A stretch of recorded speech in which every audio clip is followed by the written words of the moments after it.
Assalamualaikum warahmatullahi taala wabarakatuh.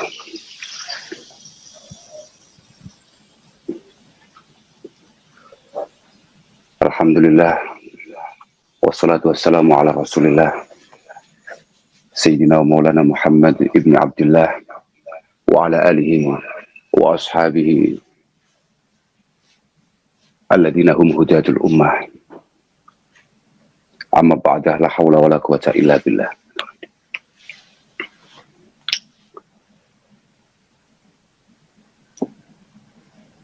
Yang kami muliakan segenap para masyayikh, para habaib, para kiai, wabil khusus Simbah Yatim Rabi Rais,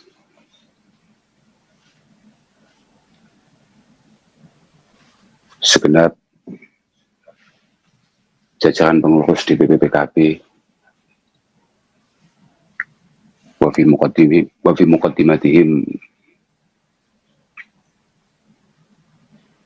Agus Abdul Muhaimin Iskandar,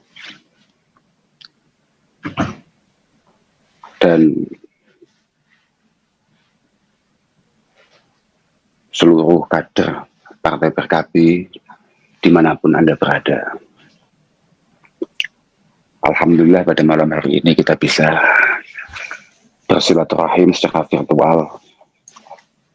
Semoga silaturahim kita ini benar-benar diterima oleh Allah Subhanahu wa taala, mardiyah maqbulah inda Allah Subhanahu wa taala, dan yang paling penting karena acaranya adalah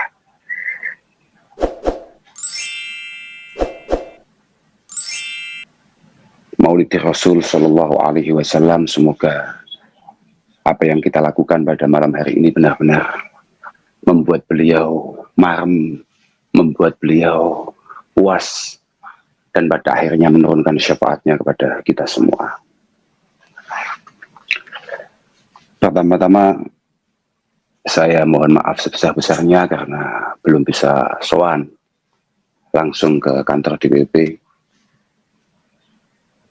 Padahal berada di sana adalah salah satu cita-cita kami untuk bareng-bareng, tapi yang nggak ngaji, ya ngopi atau apa, berdiskusi, menimba pengalaman dan lain sebagainya di hadapan panjenengan semua. Tapi karena situasi terpaksa kita silaturahim secara virtual. Sebetulnya ketika Mas Sekjen menelpon kami, menghubungi kami untuk kemudian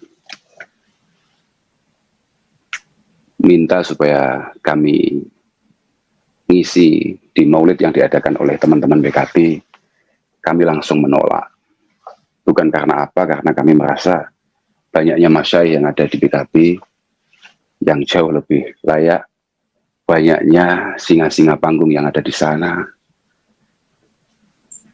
Salah satunya adalah saudara kami, ada Gus Yusuf Hudhari dan yang lain sebagainya.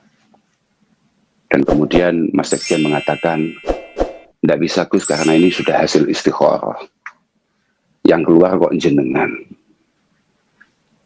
Kemudian saya punya keyakinan, wah kayaknya ini istikharahnya nggak wudhu.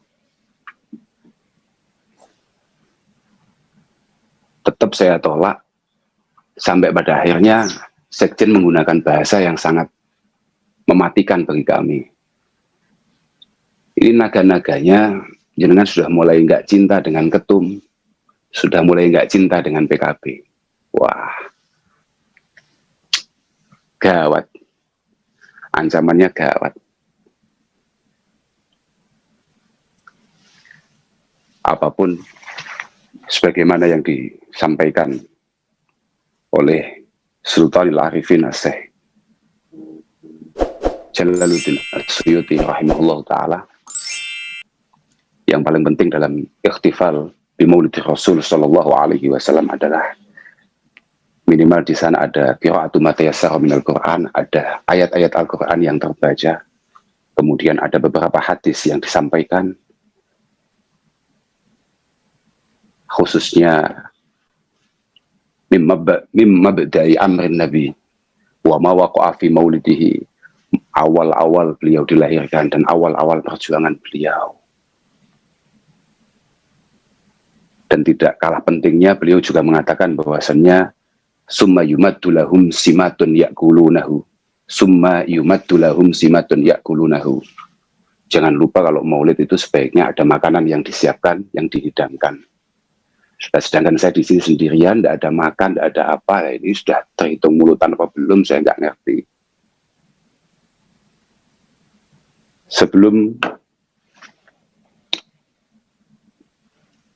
Gus Muhaimin mengadakan, jauh sebelum beliau mengadakan, Maulid Akbar pertama kali diadakan itu oleh Malikil Muzaffar, penguasa tanah Arbil, mungkin sekarang di wilayah Irak. Beliau mengadakan maulid yang sangat luar biasa. Bahkan Al-Imam Abi Bakar bin Muhammad Syatwa mengatakan, ihtifalan ha'ila, sebuah perkumpulan maulid yang sangat menakutkan, yang sangat dahsyat sekali, dalam rangka menyemangati perjuangan kala itu. Dan beliau memerintahkan beberapa ulama untuk menulis tarikh Rasulullah Shallallahu Alaihi Wasallam, dan yang paling populer adalah taklifan atau karangannya Al-Imam Ibn Tihyah Al-Kalbi. Kemudian dikasih nama At-Tanwir fi Maulidil Basyirin Nadhir. Karena beliau sangat puas dengan karya itu, kemudian beliau minta untuk dibacakan di hadapan khalayak ramai. Diberi hadiah luar biasa. Diberi hadiah sekitar 1.000 dinar kala itu. Mungkin dari sanalah kemudian kalau bulannya sudah masuk Rabiul Awal, bulan Maulid begini, para khutbah, para dai-dai, tukang pidato, biasanya agak panen, itu mungkin sunahnya dari sana. Makanya tadi ketum mengatakan bahwasannya saya dengan sangat terpaksa menggagalkan acara di mana terkait masalah maulid. Tidak, saya tidak menggagalkan siapa-siapa. Saya itu memang agak menghindari undangan maulid karena kami-kami yang tukang ngoceh ini biasanya sudah 11 bulan hanya dengan qala Allah Ta'ala wa qala Rasulullah Sallallahu Alaihi Wasallam, biasanya pulang sudah dapat sesuatu. Makanya kalau bulan maulid saya sangat tidak tertarik untuk kemudian mendatangi acara atau apa. Masa bulannya bulan maulid yang dijual Rasulullah tetap mendapatkan sesuatu. Padahal kata Ma'ruf Al-Karhi, man hayya li qiraati maulidi Rasul sallallahu alaihi wasallam ta'ama wa jama'a ikhwana wa awqada siraja wa labisa jadida wa tajammala wa ta'attar ta'ziman li maulidi syarif sallallahu alaihi wasallam hasyarahu Allahu ma'al firqatil ula minan nabiyyin. Orang itu kalau mempersiapkan makanan, masak makanan yang enak, yang mewah bahkan, kemudian mengumpulkan sanak famili, keluarga, tetangga, teman-teman semua, wa auqada siraja, kemudian dia pasang lampu di beberapa titik untuk kelihatan terang benderang situasinya. Wala bisa jadi dia pakai baju yang baru, paling tidak sepantasnya. Wa tajammala wa ta'attar, dia bersolek, dia pakai parfum. Ini luar biasa. Hasyarahullahu ma'al firqatil ula minan nabiyyin. Derajatnya akan sangat dekat di hadapan Allah bareng-bareng dengan para anbiya wal mursalin. Nah itu saya pikir-pikir itu bukan kiainya, itu panitianya. Itu panitianya. Lah kiainya nggak jelas kiainya. Nasibnya gimana itu nggak jelas.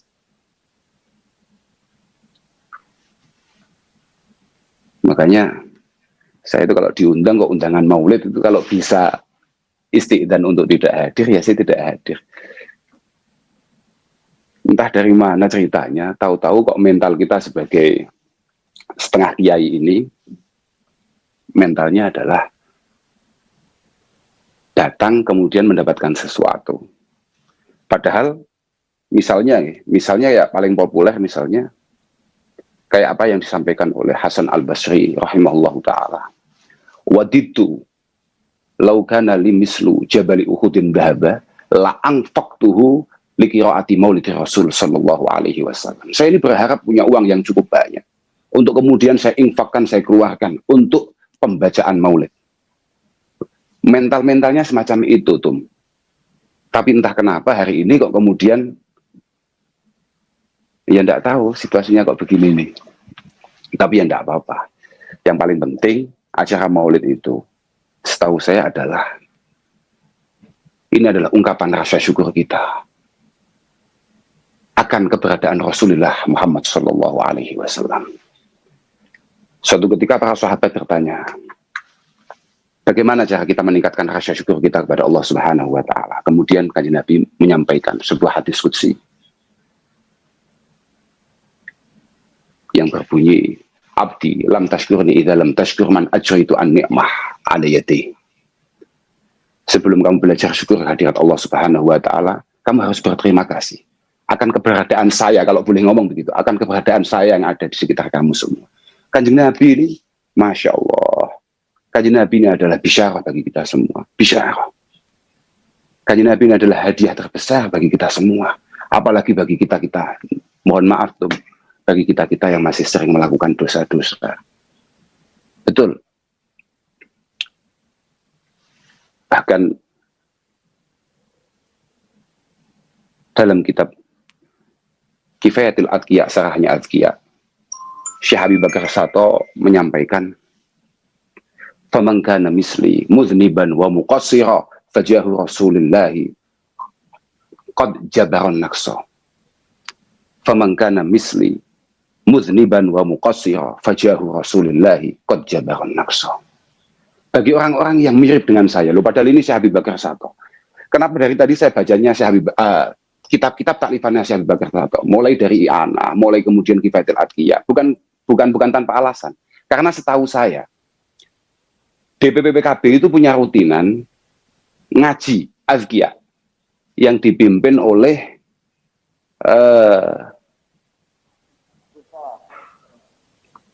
tokoh sentral bidang logistik dan spiritual Kiai Haji Abdus Salam Shahib. Betul Tom ya? Nah, itu ngajinya adalah Azkiyah. Kenapa dari tadi yang saya sampaikan itu? Beliau mengatakan bagi orang-orang yang masih kayak saya, mudah sekali melakukan dosa, sudah tenang, tidak usah terlalu khawatir. Fajahu Rasulillah qad jabaron naqsa. Kekurangan-kekurangan kita akan ditutup, akan ditambal dengan keberadaan Rasulullah Shallallahu Alaihi Wasallam. Saya jadi ingat suatu ketika Rasulullah ini bercengkrama, tahadus. Kalau kita mungkin yang ngopi-ngopi sama salah satu sahabatnya namanya Abdullah bin Amr bin As. Kemudian beliau membacakan ayat terkait apa yang dihaturkan oleh Mbah Nabi Ibrahim kepada Allah Subhanahu wa taala. Rabbi innahunna adlalna katsiran minan nas. Faman tabi'ani fa innahu minni wa man 'asani fa innaka ghafurur rahim. Ya Allah, ini kayaknya berhala-berhala ini sangat mempengaruhi pemikiran umat-umatku. Faman tabi'ani fa innahu minni.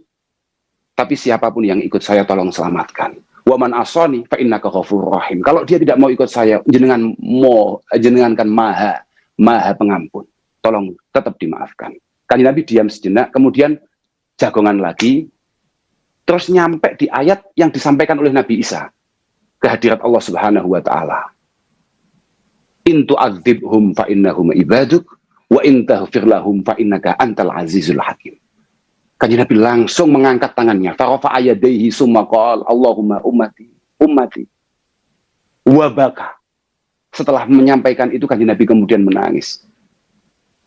Dipanggillah malaikat Jibril. Ya Jibril, idhab ila Muhammad fas'alhu ma yubki. Jibril, kamu sekarang ke sini. Kamu sekarang berangkat ke Muhammad, tanya, itu apa yang menyebabkan nangis? Apa yang membuat Muhammad menangis?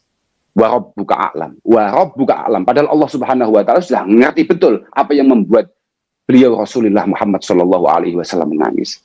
Jibril langsung berangkat. Ya yes, biasalah. Ya kayak misalnya ketum tugas. Itu coba dicek perintah sama kadernya. Itu coba dicek di daerah A. Itu kenapa kok calon itu kok elektabilitasnya nggak naik-naik? Kok surveinya tetap aja malah cenderung turun? Coba cek. Walaupun ketum sudah tahu, walaupun sudah ngerti betul alasannya apa, mungkin calonnya itu agak pelit atau bagaimana, sudah. Kader tetap berangkat, nggak usah banyak tanya. Dari dulu itu ya pokoknya ya ketum itu bebas. Bebas, nggak apa-apa. Ya harus begitu itulah. Kader juga harus habis-habisan untuk ikut. Ketika sudah nyampe, singkat cerita, ternyata Kanjeng Nabi dawuh nih, ummati. Saya mengkhawatirkan umat saya. Pokoknya saya pengen umat saya harus selamat. Umat saya harus selamat. Akhirnya malaikat Jibril laporan kehadirat Allah Subhanahu wa taala dan Allah dawuh, idhab ila Muhammad fakullahu inna sanurdik ala ummatik.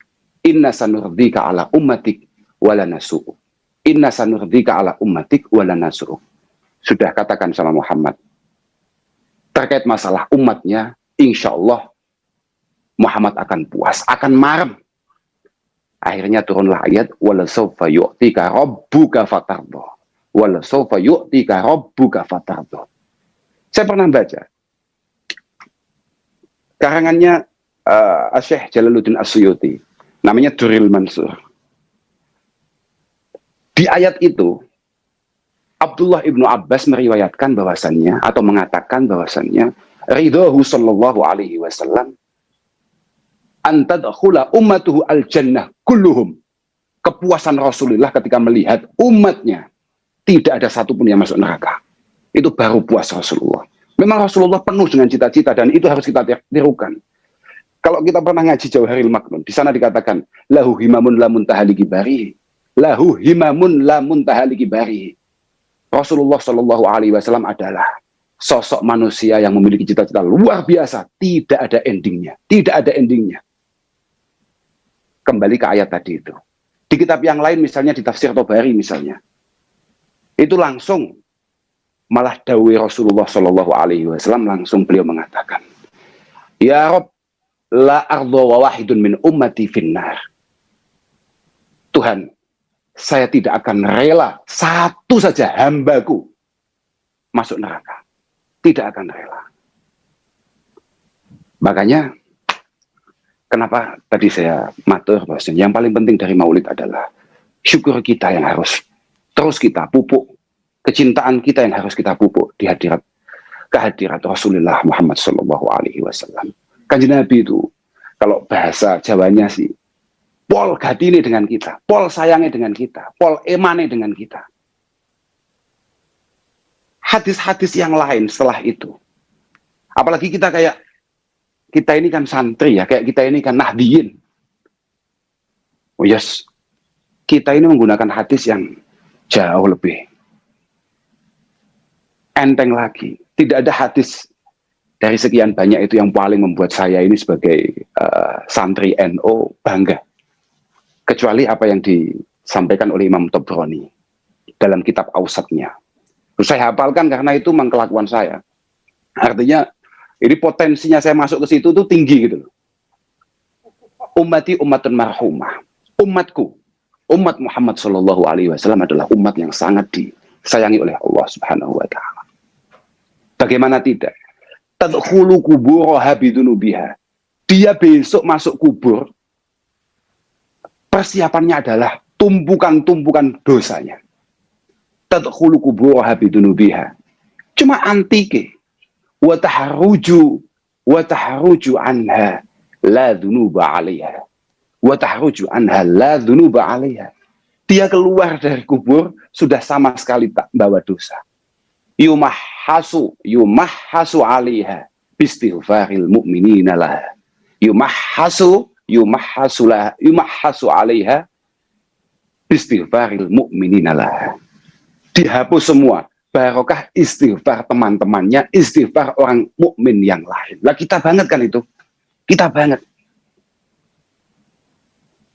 Kita ini dosanya sudah luar biasa banyaknya.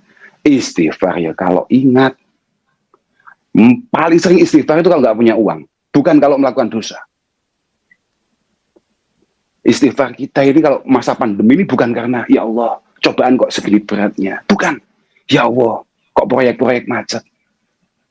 Ya Allah, belantian kok nggak jalan. Istighfar kita di sana. Istighfar kita ini kalau menurut Imam Sya'roni adalah istighfar yang wajib diistighfari lagi.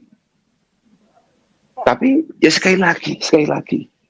Fajahu Rasulullah qad jabarun naqsa. Kekurangan kita semuanya akan dihapus karena keberadaan Rasulullah Muhammad sallallahu alaihi wasallam.